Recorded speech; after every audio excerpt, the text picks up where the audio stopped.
रहीम। अस्सलाम वालेकुम क्लास 9 के स्टूडेंट्स, हमने लास्ट लेक्चर के अंदर अपना चैप्टर नंबर 2 जो है वो स्टार्ट किया था, स्ट्रक्चरल ऑर्गेनाइजेशन ऑफ लाइफ, और हमने उसमें डिस्कवरी जो वो देख लिया था।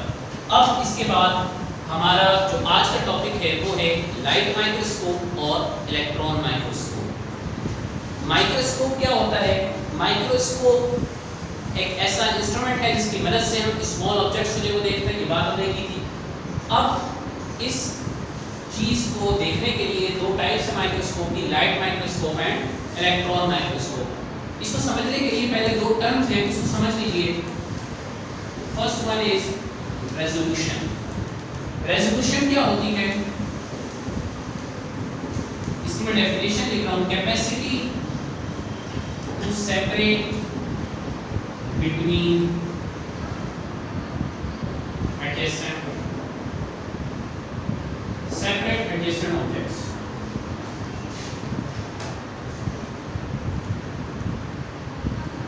adjacent का क्या मतलब होता है? करीब, ठीक है। यानी दो ऑब्जेक्ट्स के दरमियान सेपरेशन करने की सलाहियत को, एबिलिटी को हम क्या कहते हैं? रेजोल्यूशन कहते हैं, ठीक है। दो करीब के ऑब्जेक्ट्स के दरमियान सेपरेशन की जो सलाहियत है, जो एबिलिटी है, उसे हम क्या कहते हैं? उसे हम रेजोल्यूशन कहते हैं। सपोज कर लीजिए ये एक मेरे पास एक ऑब्जेक्ट है, ठीक है। अब इस वक्त मुझे ये ऑब्जेक्ट जो है वो बिल्कुल एक ही लग रहा है कि ये ऑब्जेक्ट क्या है? ये ऑब्जेक्ट एक ही है। लेकिन अगर मैं इसको ऐसे इंस्ट्रूमेंट से देखूं जिसकी रेजोल्यूशन पावर जो ज्यादा है, तो फिर मुझे पता लगेगा कि ये जो ऑब्जेक्ट है, दो ऑब्जेक्ट्स हैं, ठीक है। ये जिस चीज को मैं एक समझ रहा था, ये दो हैं, और अगर मैं इसको मजीद रिजॉल्व करूं तो वो मुझे ऐसे दो डिफरेंट ऑब्जेक्ट्स के अंदर जो नजर आया। पहले क्या था? पहले एक ही ऑब्जेक्ट लग रहा था, लेकिन जब मैंने इसकी रिजोल्यूशन पावर बढ़ाई इंस्ट्रूमेंट की, तो मुझे ये पता चला कि ये जो पहले एक इमेज नजर आ रहा था, ये दरअसल दो डिफरेंट इमेजेस हैं। तो इस यानी दो ऑब्जेक्ट्स के दरमियान की जो सेपरेशन की जो एबिलिटी है, जो कैपेसिटी है, उसे हम नाम देते हैं रेजोल्यूशन, ठीक है जी। इसके बाद जो हमारे पास दूसरी चीज है वो है मैग्नीफिकेशन।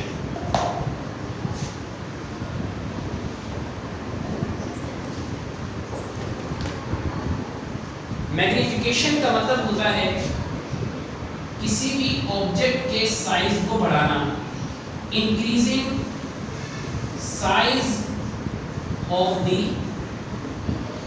ऑब्जेक्ट, ठीक है।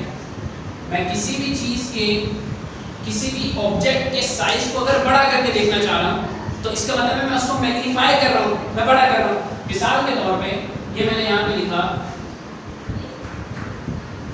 बायोलॉजी। अब अगर मैं इसको मैग्नीफाइंग ग्लास से देखूंगा, ऐसे इंस्ट्रूमेंट से देखूंगा जिसको बड़ा करके दिखाएगा, तो फिर हमारे पास कैसा आएगा?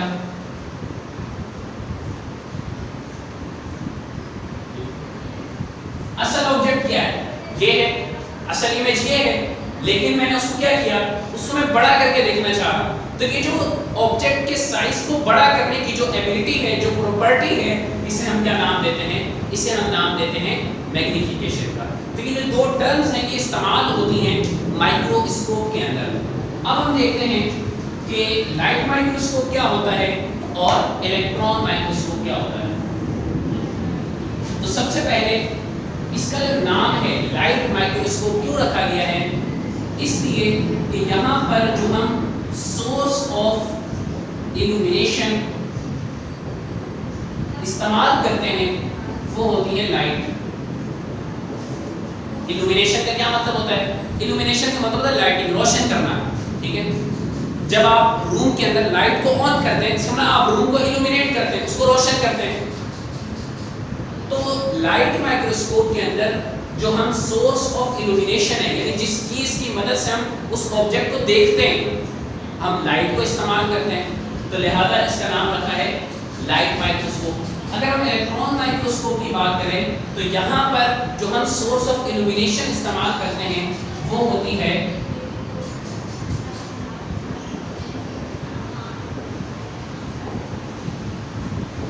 ऑफ लाइट,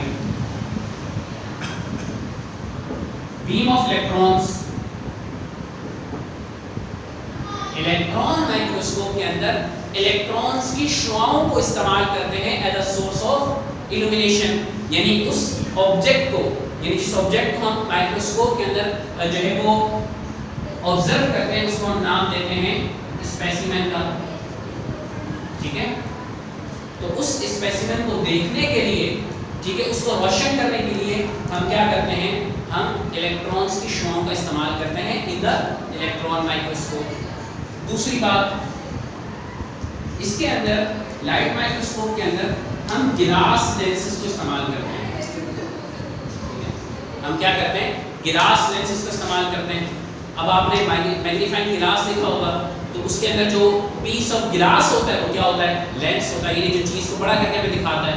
तो लाइट माइक्रोस्कोप के अंदर सिंपल गिलास लेंसेज जो है वो इस्तेमाल होते हैं फॉर द मैग्नीफिकेशन, जबकि इलेक्ट्रॉन माइक्रोस्कोप के अंदर जो है इलेक्ट्रोमैग्नेट्स इस्तेमाल होते हैं। क्या इस्तेमाल होते हैं बेटा, इलेक्ट्रोमैग्नेट्स आर यूज्ड।